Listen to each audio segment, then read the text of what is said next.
We're going to discuss now binary operations. Binary operation, what is it? It's just you take two elements of a set and you produce another element of a set. Okay, binary 2 operation, you combine them to produce a new element. So what's our definition here? We're going to suppose we have a non-empty set. Okay, a function that takes two elements. The book's going to call this star, but it doesn't really matter what it's called. It's going to take two elements of x and produce another element of x. This is just called a binary operation. That's all it is. It's just a way of taking two elements of a set and producing a third.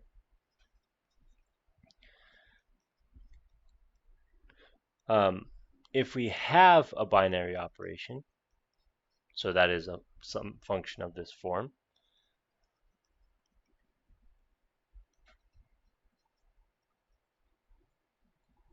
we say that x is closed under that operation.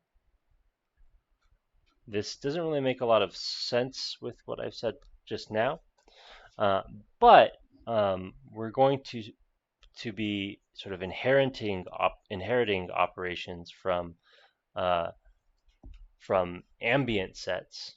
So we'll usually have a subset of something and we want to inherit the operation, and so that'll make more sense when we get to that. And we usually write a star b for the output of the ordered pair AB under the operation star. Okay. So again, this is just a technical definition. This is not a complicated object. You all know what binary operations are, so let me convince you they are. So this is labeled an investigation in our book. So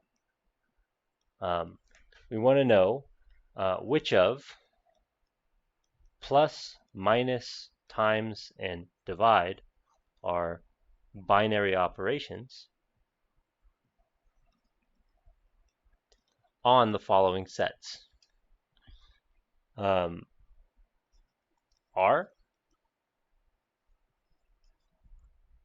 Q,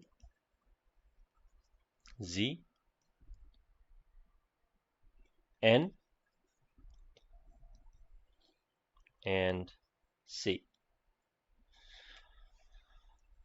Okay, so what we're asking is if plus, minus, times, and divides are what we think they are, what we're used to them being, which one of these makes sense for every element of the set? Well, I can say that pretty confidently that I believe that plus, set this up here, that plus, minus, and let me use, I don't like the X here, let me call that dot, and dot are binary operations because there's no issues with any element of R doing those operations. However, divides is not, because, for example, 1 divided by 0 doesn't make sense.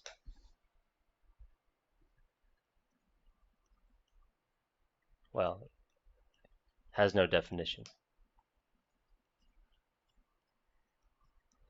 So, although we know that on some of R you can divide, the question of being a binary operation is on all of R, do you know how to divide?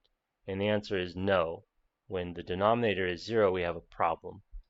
Similarly, for the rationals, we get plus, minus, dot, and similarly, as an unacceptable operation, we have divides. With Z, of course, we still have plus, minus, and dot, and still divides is not an acceptable operation. On N, we have plus, we have dot, but we can't subtract always, right? So minus is not acceptable, and divides is still not acceptable, right? Because, well, we know why divides is not acceptable. You don't always divide two whole numbers to get a whole number. Even though, our n doesn't include 0, so we don't have the 0 problem. We have a different problem for divides. And then something like 1 minus 2 is -1. That doesn't make sense as a natural number, right? So we don't have subtraction either here. And then for C, actually plus, minus, and dot all make sense. And still we have a problem with divides. Because although there is a division for complex numbers, which is given by rationalizing the denominator, it doesn't make sense when there's a 0 in the denominator. So what is a binary operation? Well, it's what you think it is. It's a way of taking two elements of a number, in this case a number system, and producing a third in some controlled way. It need not be controlled, but in all the examples we'll look at, it's a controlled way. And what does it mean to have a well-defined binary operation? Well, it means that you can always do the operation on any two elements of the set. We can't always divide, so it's not a well-defined binary operation. Well-defined just means it's not defined. Or not well-defined just means it's not defined.